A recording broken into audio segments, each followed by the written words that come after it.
दोस्तों, स्वागत करते हैं आपके अपने YouTube चैनल टीचर्स ट्रेनिंग में।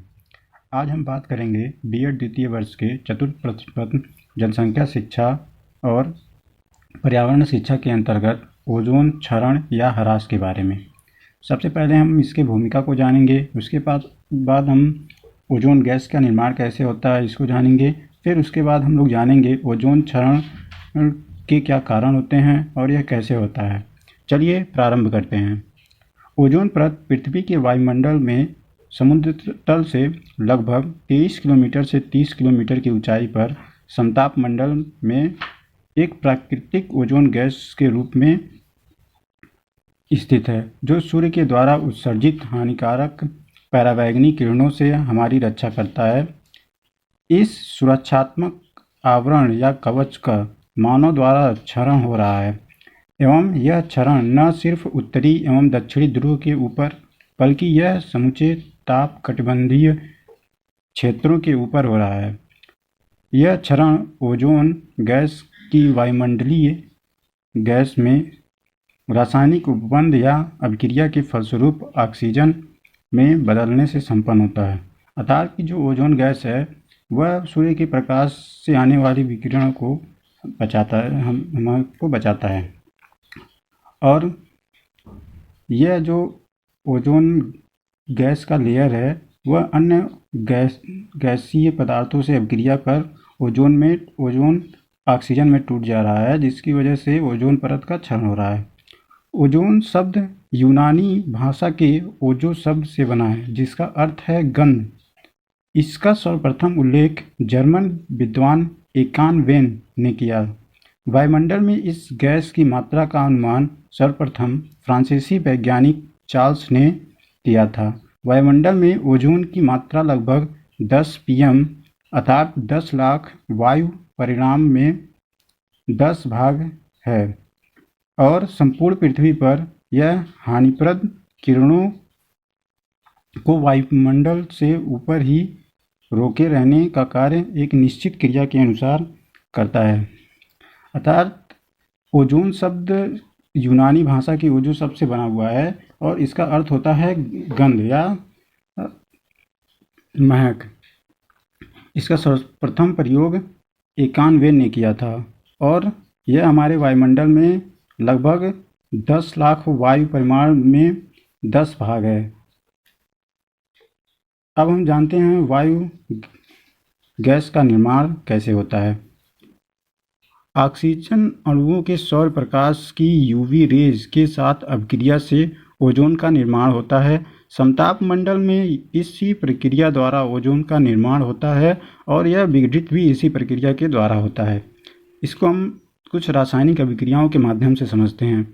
ओजोन के दो अणु और फोटॉन कण, जो कि सौर प्रकाश कहा जाता है, वे दोनों आपस में अभिक्रिया करके दो अणु ऑक्सीजन बनाते हैं। यह दो अणु ऑक्सीजन एक अणु ऑक्सीजन के साथ अभिक्रिया करके ओजोन बनाता है। फिर यह ओजोन एक अणु ऑक्सीजन के साथ सूर्य के प्रकाश में अभिक्रिया करता है और दो ऑक्सीजन के कणों में टूट जाता है, और यही प्रक्रिया निरंतर चलती रहती है।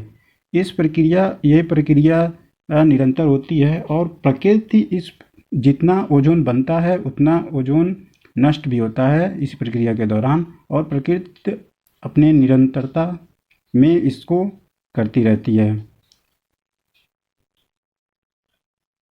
ओजोन गैस के निर्माण के बाद अब हम बात करेंगे ओजोन परत में क्षरण या ह्रास या विघटन के बारे में।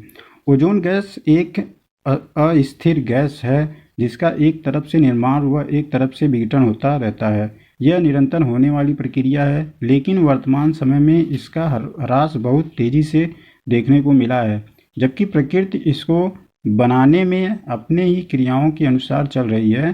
अर्थात जो प्रकृति की चाल है, जिस प्रकार से वह अपनी अभिक्रिया के द्वारा उतना ओजोन बनाती है, वह उसी से चल रही है, लेकिन इसका क्षरण बहुत तेजी से हो रहा है। ओजोन परत के क्षरण या विनाश की निम्न दो प्रक्रियाओं से होता है। जो इसका क्षरण होता है वह दो प्रक्रियाओं के माध्यम से होता है। पहला है प्राकृतिक प्रक्रिया और दूसरा है मानवीय प्रक्रिया। प्राकृतिक प्रक्रिया के द्वारा भी ओजोन का ह्रास हो रहा है। सूर्य से आने वाले सौर्य प्रकाश या पराबैंगनी किरणें ओजोन से अभिक्रिया करती हैं और उसको ऑक्सीजन में तोड़ देती हैं। अन्य प्राकृतिक प्रक्रियाओं में ज्वालामुखी उद्भव होता है। इससे हानिकारक गैस जैसे क्लोरीन, नाइट्रोजन, कार्बन डाइऑक्साइड आदि निकलती हैं, जो वायुमंडल में मिलकर ओजोन गैस से अभिक्रिया करती हैं और ओजोन को तोड़ देती हैं। और दूसरा है मानवीय प्रक्रिया। बढ़ते हुए आधुनिकीकरण और औद्योगिकीकरण और नगरीकरण के कारण अवांछित रसायनों की पर्यावरण में वृद्धि हो रही है, जो कि ओजोन परत के लिए अत्यंत खतरनाक है। औद्योगिक क्षेत्रों में ओजोन आवरण को सर्वाधिक नुकसान पहुंचाने वाली गैस जैसे क्लोरोफ्लोरोकार्बन, जिसे CFC कहा जाता है शॉर्ट फॉर्म में, nitrogen oxide, NO, methyl bromide, chlorine gas का उपयोग द्वारा होता है।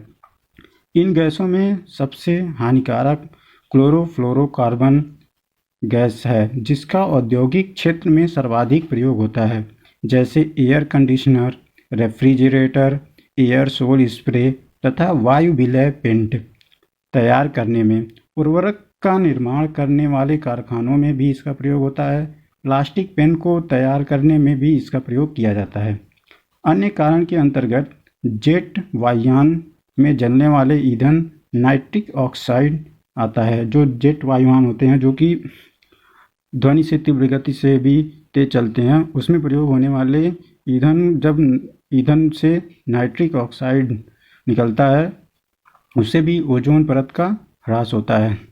तो आज की इस वीडियो में हमने ओजोन परत के भूमिका को जाना, हमारे वातावरण में उसके कितना मात्रा है उसको भी जाना, फिर उस ओजोन परत का निर्माण किस प्रकार होता है वो भी जाना, फिर ओजोन परत किस प्रकार क्षरण हो रहा है उसके बारे में जाना।